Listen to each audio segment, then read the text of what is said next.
नमस्कार, स्वराज एक्सप्रेस में आप सभी का स्वागत है। मैं हूं आपके साथ कविता पांडे। बुलेटिन की शुरुआत करेंगे जहां मध्य प्रदेश में बीजेपी की दूसरी सूची जारी होने के बाद से लगातार राजनीतिक उठापटक का दौर जो है वो जारी है। इसी बीच एक खबर निकलकर सामने आ रही है जिसने राजनीतिक हलचल को बढ़ा दी है। सूत्रों के मुताबिक एमपी की खेल और युवा कल्याण मंत्री यशोधरा राजे सिंधिया ने विधानसभा चुनाव लड़ने से इनकार कर दिया है। उन्होंने इस बारे में पार्टी को भी जानकारी दे दी है। बताया जा रहा है कि यशोधरा राजे सिंधिया ने स्वास्थ्य कारणों का हवाला देकर पार्टी को चुनाव न लड़ने की बात कही है। हालांकि उनसे अपने फैसले पर पुनर्विचार करने का आग्रह भी किया गया है। फिलहाल उन्होंने इस संबंध में पार्टी से साफ तौर पर यह कह दिया है कि वह चुनाव नहीं लड़ेंगी। अब ऐसा माना जा रहा है कि शिवपुरी से पार्टी ज्योतिरादित्य सिंधिया को टिकट देकर चुनाव लड़ा सकता है। अब इस पूरे मामले पर केंद्रीय मंत्री नरेंद्र तोमर ने बयान देते हुए कहा कि मुझे अभी जानकारी नहीं है, मैंने अभी उनके द्वारा लिखी चिट्ठी नहीं देखी है, चिट्ठी देखने के बाद ही कुछ भी कह सकूंगा।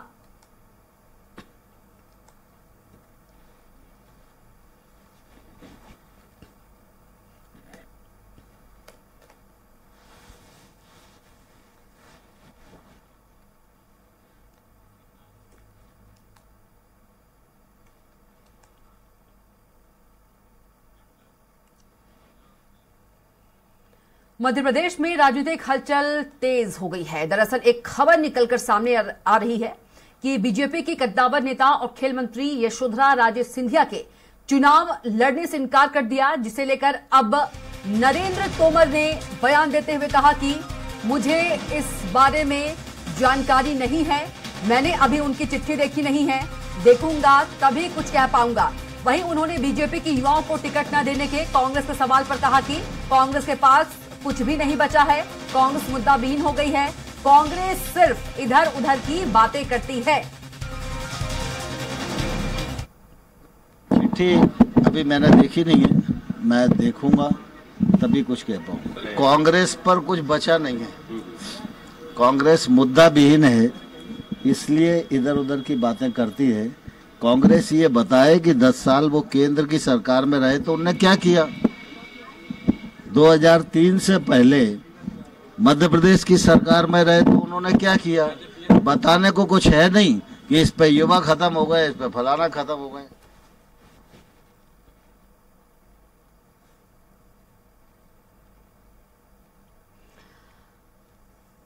तो मध्य प्रदेश में राजनीतिक हलचल तेज हो गई है। पूरे मामले में नरेंद्र तोमर का बयान सामने आया है। बता दें कि यशोधरा राजे सिंधिया ने चुनाव लड़ने से इनकार कर दिया है और इस पूरे मामले में नरेंद्र तोमर ने कहा है कि अभी उनके पास जानकारी नहीं है। तो मध्य प्रदेश में सियासत ने जोर पकड़ा है। यशोधरा राजे सिंधिया के चुनाव न लड़ने की खबरें सामने आ रही हैं। स्वास्थ्य कारणों के चलते चुनाव न लड़ने की बात जो है वो कही जा रही है। पूरे मामले में नरेंद्र तोमर का बयान जो है वो सामने आया है। नरेंद्र तोमर का कहना है अभी जानकारी नहीं, चिट्ठी देखने के बाद जानकारी दूंगा। तो मध्य प्रदेश में सियासत ने जोर पकड़ा है। यशोधरा राजे सिंधिया के चुनाव न लड़ने की खबरें सामने आ रही है। स्वास्थ्य कारणों के चलते चुनाव न लड़ने की बात कही जा रही है। पूरे मामले में नरेंद्र तोमर का बयान सामने आया है। नरेंद्र तोमर का कहना है कि अभी जानकारी नहीं, चिट्ठी देखने के बाद जानकारी दूंगा। तो मध्य प्रदेश में सियासत ने जोर पकड़ा है।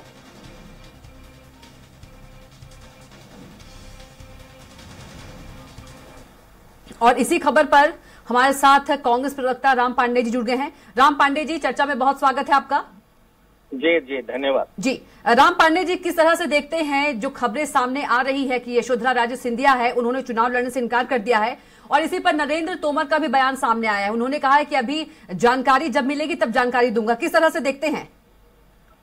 ये समझदारी का काम कर रही हैं, वो हालात देख रही हैं जी, सर्वे देख रही हैं, केंद्रीय मंत्रियों को उतारा जा रहा है वह यह देख रही हैं, महंगाई बेरोजगारी से लोग परेशान हैं जी। तो वो सारी स्थिति को देखकर ये समझ चुकी हैं वो कि भारतीय जनता पार्टी से इस बार चुनाव जीतना मुश्किल है। दूसरा कारण, सिंधिया परिवार और नरेंद्र सिंह तोमर परिवार के बीच में जबरदस्त गुटबाजी चल रही है जी। एक दूसरे को देखना नहीं चाहते हैं, एक दूसरे को हराने का काम कर रहे हैं। और यशोधरा जी भी सीनियर नेता थी, वो भी मुख्यमंत्री की दौड़ में थी, अब 7 मुख्यमंत्री की दौड़ में और आ गए हैं। तो इस तरह की जो गुटबाजी चरम पर चल रही है, उसको देखते हुए, भारतीय जनता पार्टी के सर्वे को देखते हुए, केंद्रीय मंत्रियों की स्थिति को देखते हुए, महंगाई, बेरोजगारी, भ्रष्टाचार को देखते हुए जी, मुझे लगता है उन्होंने सही सोचा है कि चुनाव ना लड़ा जाए।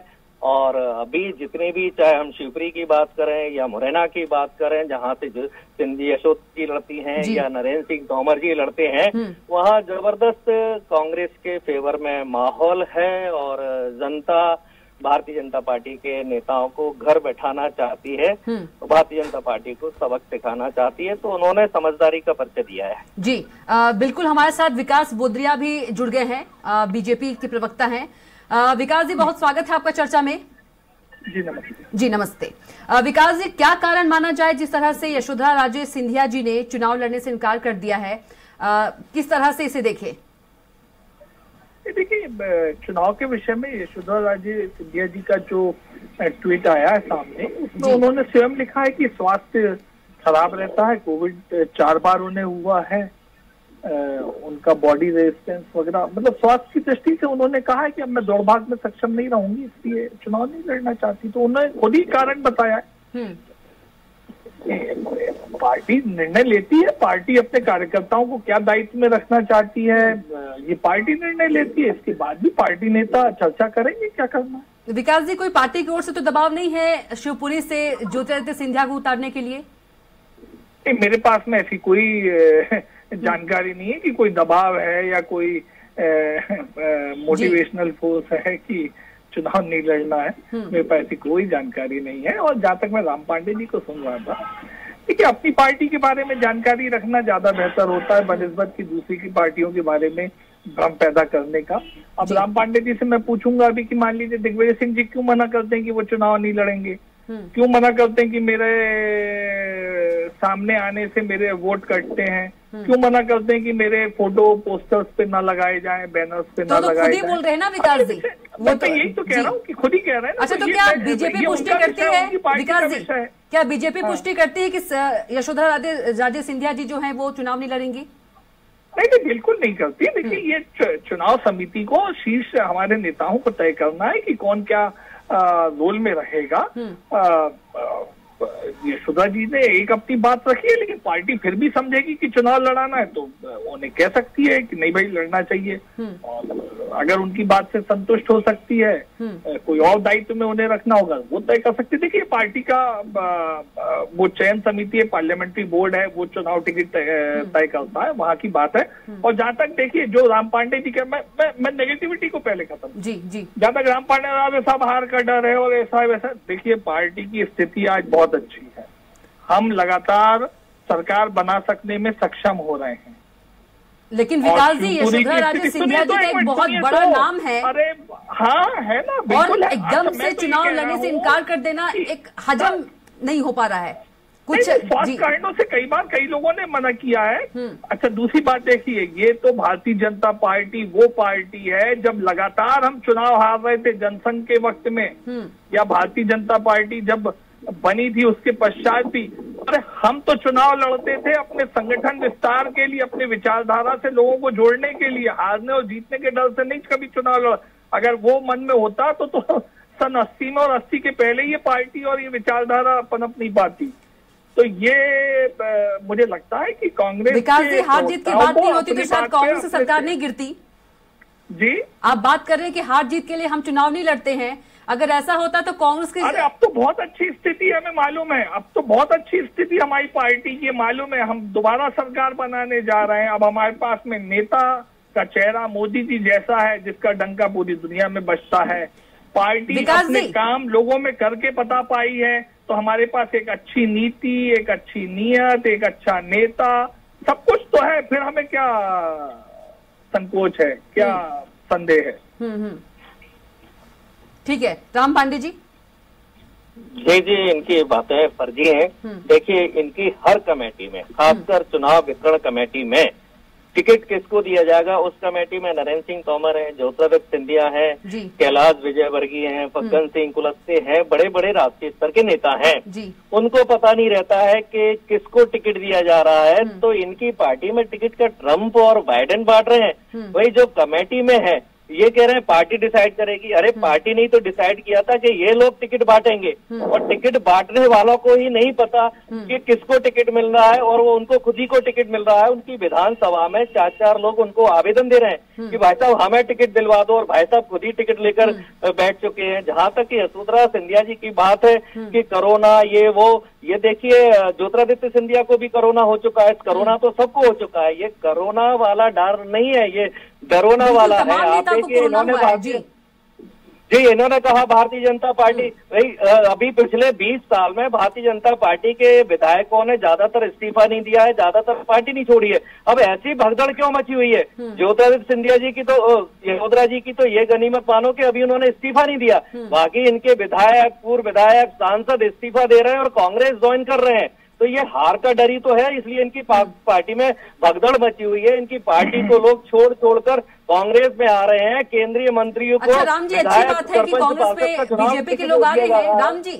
राम पांडे जी, कांग्रेस कब अपने प्रत्याशियों की लिस्ट जो है वो जारी करेगी? सभी को इंतजार है इसका। जी बिल्कुल। अभी आचार संहिता लगी नहीं है। भारतीय जनता पार्टी फर्जी पार्टी है, पता नहीं 1 साल बाद आचार संहिता लगा है।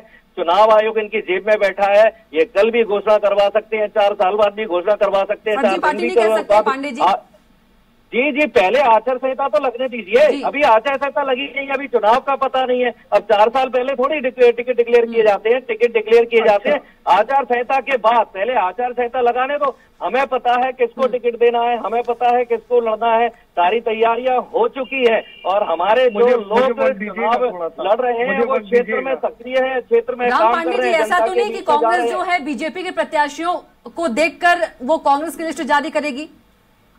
नहीं, ऐसा नहीं है। देखिए बीजेपी ने भी डिक्लेयर की है, आम आदमी पार्टी ने भी की है, बीएसपी ने भी की है। तो क्या आम आदमी पार्टी और बीएसपी मध्य प्रदेश में स्ट्रांग हो गई? क्या आम आदमी party BSP Bharatiya Janata party को हराएगी? ये टिकट डिक्लेयर करना अपनी पार्टी की स्ट्रेटेजी रहती है। और बहुत पहले जब टिकट डिक्लेयर किए जाते हैं, ज्यादातर वही पार्टियां पहले टिकट डिक्लेयर करती हैं जो हारती हैं। अक्सर हमने देखा है बीएसपी पार्टी को 6 महीने पहले डिक्लेयर करती है और ज्यादातर हारती है। तो वही हाल भारतीय जनता पार्टी का। ठीक है विकास जी 2 सवाल है, बहुत छोटा सा जवाब दीजिएगा। एक तो वसुंधरा राजे सिंधिया की बात करें, उनको राजस्थान से साइड किया जा रहा है, और यदि यहाँ पर बात करें एमपी में तो यशोधरा राजे सिंधिया जी को। ऐसी मुझे तो कोई खबर नहीं है, आपको किसने खबर दे दी? किसी को कहीं साइड नहीं किया जा रहा है। देखिए संगठन में सामंजस्य के साथ में संगठन भी मजबूत बने और कार्यकर्ता भी और उसका व्यक्तित्व भी मजबूत बने। भारतीय जनता पार्टी का यही कार्य पद्धति है, यही फलसफा है। जहां तक बात रही टिकटों की, अब राम जी अभी कुछ भी कह ले, आचार संहिता के बाद करेंगे चुनाव। अब देख लेते हैं, अगर उसके 1-2 दिन पहले डिक्लेयर कर देंगे तो राम जी आपके सामने प्रस्तुत होकर जनता से माफी मांगेंगे कि तो क्या ये माना जाए विकास जी, क्या माना जाए? सुनिए तो फरवरी मार्च में ही कमलनाथ जी जो इनके प्रदेश अध्यक्ष हैं वो कह रहे थे हम मई जून में टिकट डिक्लेयर कर देंगे, तब उन्हें बुद्धि राम पांडे जी ने दी नहीं होगी कि साहब ये 6 महीने पहले तो हारने वाली पार्टियां डिक्लेयर करती हैं, आप क्यों डिक्लेयर कर रहे हो? मुझे लगता है किसी को फर्जी कहना न्यायत निंदनीय काम है। आप अपनी पार्टी पे चर्चा कर नहीं पा रहे हैं, दूसरों पे विश्लेषण कर रहे हैं। जिसके कार्यालय में आपने कभी कदम नहीं रखा, जिसके एक कार्यकर्ता के साथ में कभी आपने चाय पे कोई चर्चा नहीं करी, वहाँ आपका विश्लेषण निपुण आप बता रहे हैं। बहुत विकास जी एक सवाल छोटा जवाब दीजिएगा प्लीज। बात बताइए तो दिग्विजय सिंह जी पे बताइए, यशोधरा राजे जी है वो क्यों पोस्टर में फोटो शिवपुरी से ज्योतिरादित्य सिंधिया चुनाव लड़ सकते हैं? जी शिवपुरी से ज्योतिरादित्य सिंधिया जो है वो चुनाव लड़ सकते हैं जिस तरह से यशोधरा राजे सिंधिया। देखिए कौन कहां से चुनाव लड़ेगा और किसको संगठन में काम करना है, किसको चुनाव लड़वाना है, किसको चुनाव लड़ना है, इसके लिए हमारी एक कमेटी बनी हुई है, उसमें ये निर्णय होते हैं। अब मुझ जैसा छोटा कार्यकर्ता ये कैसे बता सकता? ठीक है, आप दोनों का बहुत ही शुक्रिया। विकास जी आपका बहुत शुक्रिया चर्चा में जुड़ने के लिए। राम पांडे जी आपका भी बहुत शुक्रिया चर्चा में जुड़ने के लिए।